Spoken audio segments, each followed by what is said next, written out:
अस्सलाम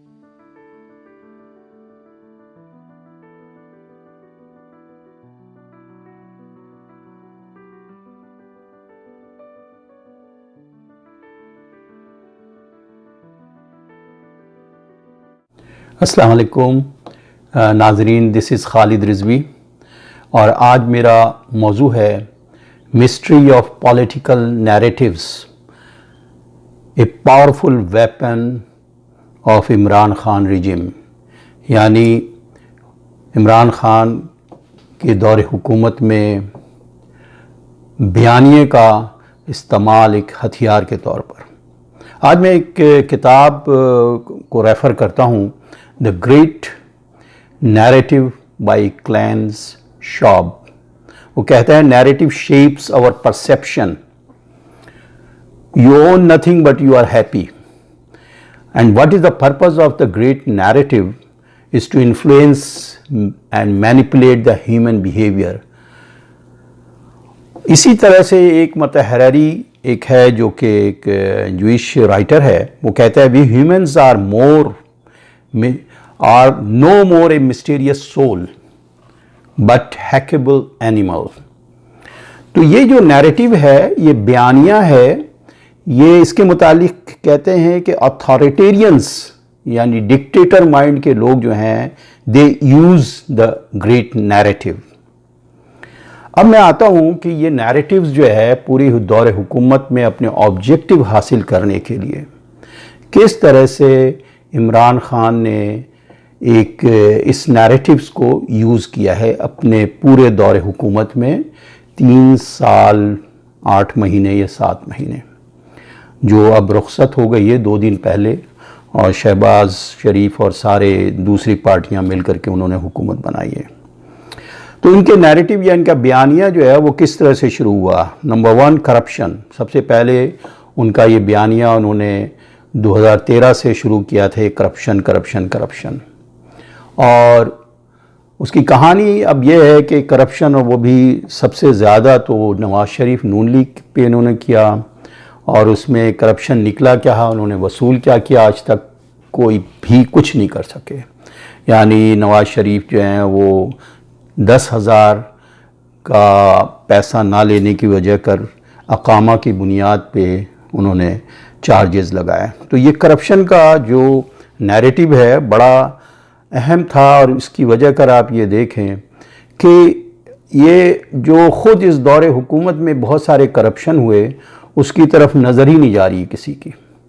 और वो क्या क्या हुए, अभी आप रिसेंटली पता लग रहा है कि फ़राह शहज़ादी उन्होंने बुज़दार बीच में रख करके कितनी करप्शन की है। वो अब सब कुछ यानी पिंडोरा बॉक्स खोलने की तरफ जा रहा है। BRT का क्या हुआ, मालन जब्बा केस का क्या हुआ, फॉरेन फंडिंग केस क्या हुआ, तोशा खान जिसमें सऊदी अरब से जो घड़ी मिली थी, तो जो कि वो सारा केसेस उनके जिसके के लिए वो अभी जो सूरत हाल चल रही थी तो उसके लिए वो ख़ुद NRO मांग रहे थे।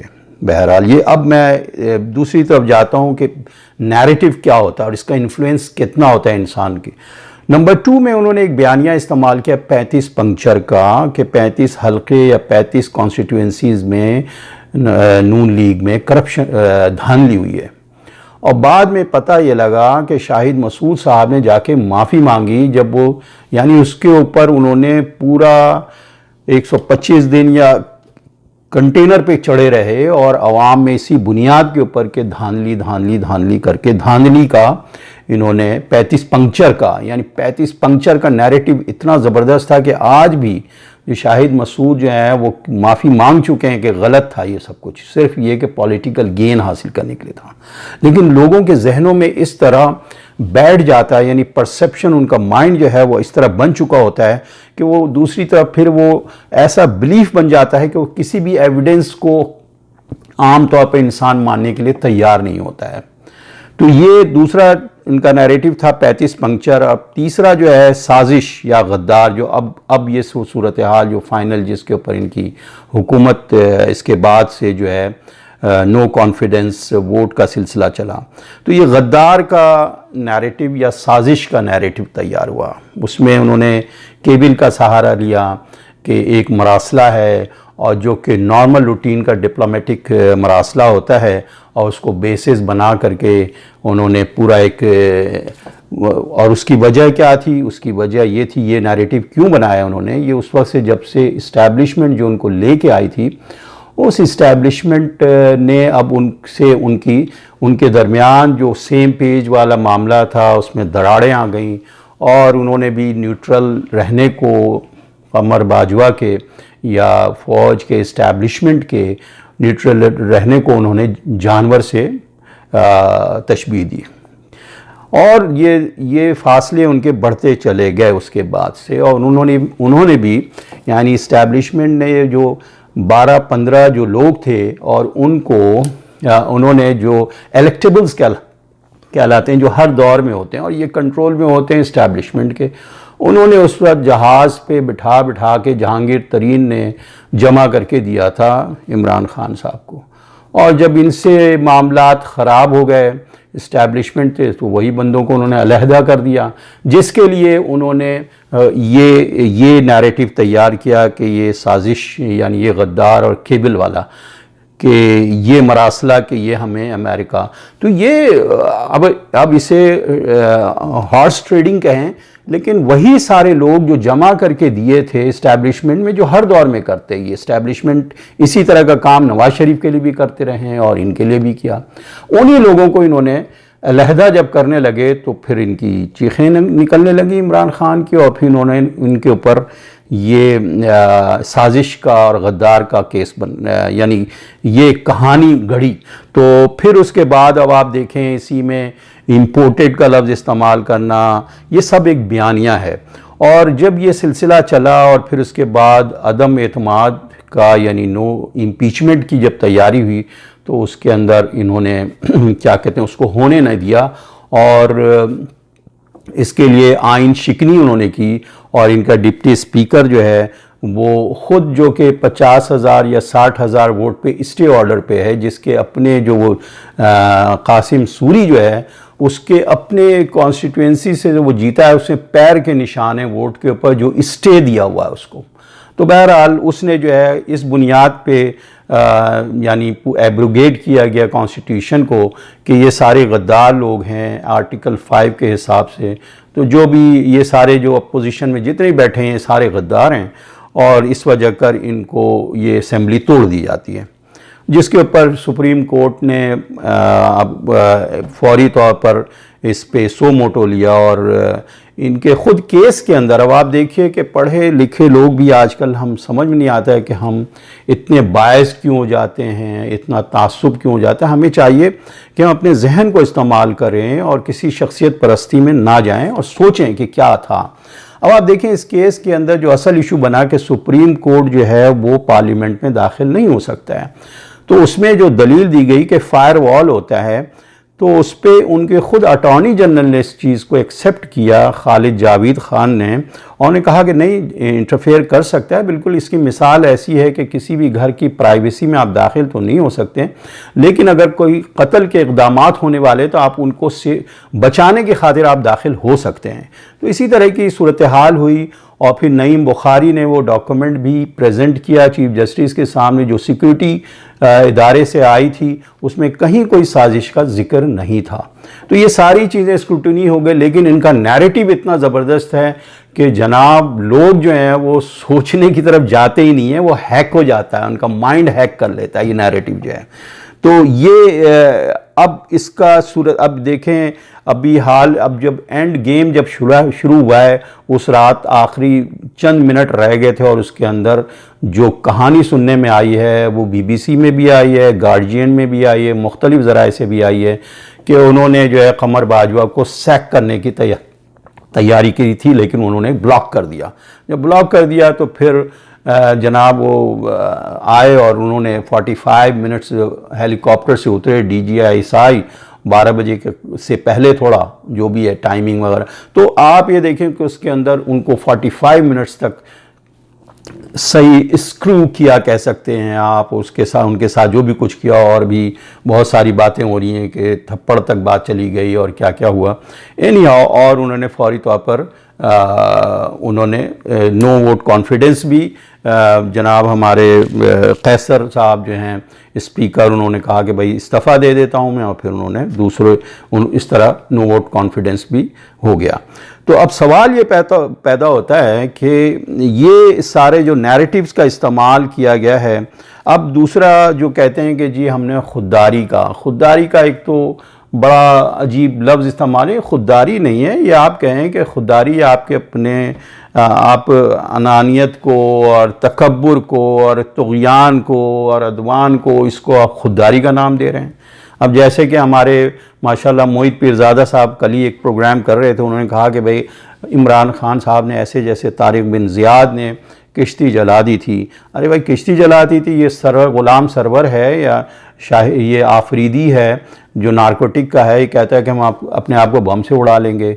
तो ये सुसाइडल बिहेवियर जो है, ये कोई तारिक बिन ज़ियाद वाला मामला यहाँ पे नहीं है। आप वायलेंस और प्रोवोक कर रहे हैं कि लोग जो हैं डिस्टेबलाइज कर रहे हैं, और कहाँ आप इस्लामी रियासत और मदीने की रियासत में इस तरह की हरकतें होती रही हैं जो आपने ये नैरेटिव मदीने की रियासत का एक इस्तेमाल किया, और उसके उस नैरेटिव के शील्ड के अंदर सारे गलत काम होते रहे और झूठ बोला गया, हर लम्हे झूठ बोला गया इस कदर। यानी तो अब ये है कि अब आप देखें कि आप ये जो नैरेटिव होता है दरअसल एक किस्म का जो मेटावर्स है, ये मेटावर्स में भी आप ऐसा फील करते हैं जैसे आप जन्नत में हैं, जो मेटावर्स जो बनाया गया है।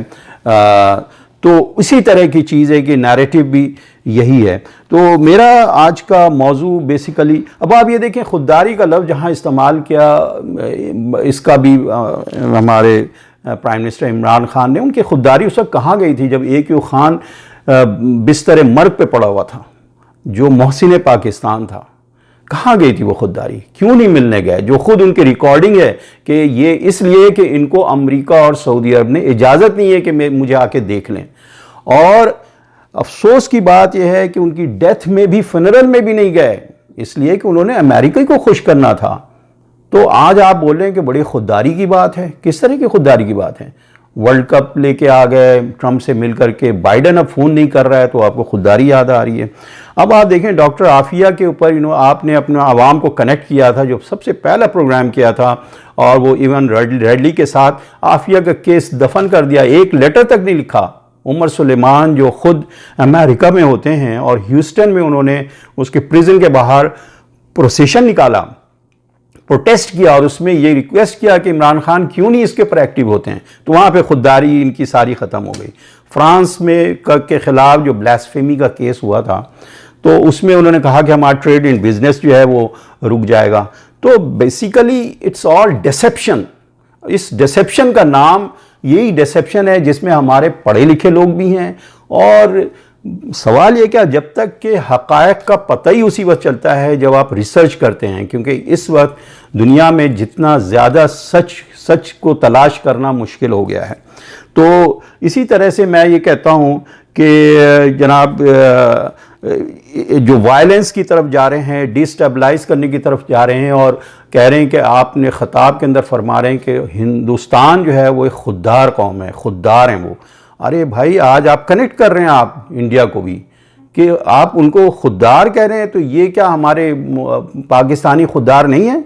दिस इज़ ऑल और बड़े अफसोस की बात है यहाँ पे कि वायलेंस की तरफ जा रहे हैं, यानी पासपोर्ट को बर्न करना और फ्लैग को जलाना, ये और मस्जिद में जा करके ये सारी खबरें आ रही हैं। तो ये कितने ख़तरनाक काम कर रहे हैं, ये इसे गद्दारी कहेंगे? इसके ऊपर आइन शिकनी ये नहीं है? तो यहाँ तक आप पहुँच रहे हैं सिर्फ इसलिए कि हवस इक़्तिदार, कि किसी भी सूरत से हमारे जो सपोर्ट आपको मिल रही थी वो सीढ़ी हटा ली गई है, और जो गैर कानूनी सपोर्ट थी, अब न्यूट्रल जब हो गए तो ये अब आपको तो कहने का यही मतलब है कि ये यहाँ तक इस हद तक पहुँच गए जो पाकिस्तान की तारीख में कोई सियासतदान इस हद तक नहीं गया है। इवन भुट्टो भी फांसी चढ़ गए, या इवन MQM ने भी इस हद तक नहीं पहुंचे हैं कि आप ये देखें कि आप पासपोर्ट जला रहे हैं, आप फ्लैग जला रहे हैं, आप एंटी स्टेट हरकतें इस हद तक आपकी पहुंच गई हैं सिर्फ एक फर्द के लिए। इतने लोगों को और पूरी इकोनॉमी को आप तबाह कर देंगे, डिस्टेबलाइज कर देंगे। तो बहरहाल अब मैं अपनी बात को इसी पे ख़त्म करता हूँ कि अल्फितना तो अशद्दु मिनल क़त्ल, ये सूरह बकरे की आयत 191 में है कि फितना का कायम रहना कत्ल और खूनरेज़ी से भी बदतर है, ख़तरनाक है। और उसका सबसे बेहतरीन तरीक़ा है कि इस केबिल को, इस मुरासले को एक न्यूट्रल कमीशन बनाया जाए और इसमें इसकी तहकीक हो और इसकी इन्वेस्टिगेशन हो, और ताकि पता चले कि क्या है, अवाम को पता चले, अवाम को जिसको गुमराह किया जा रहा है मुख्तलिफ नैरेटिव से। इसी के साथ मैं अपनी बात ख़त्म करता हूँ। जज़ाकुमुल्लाह खैर।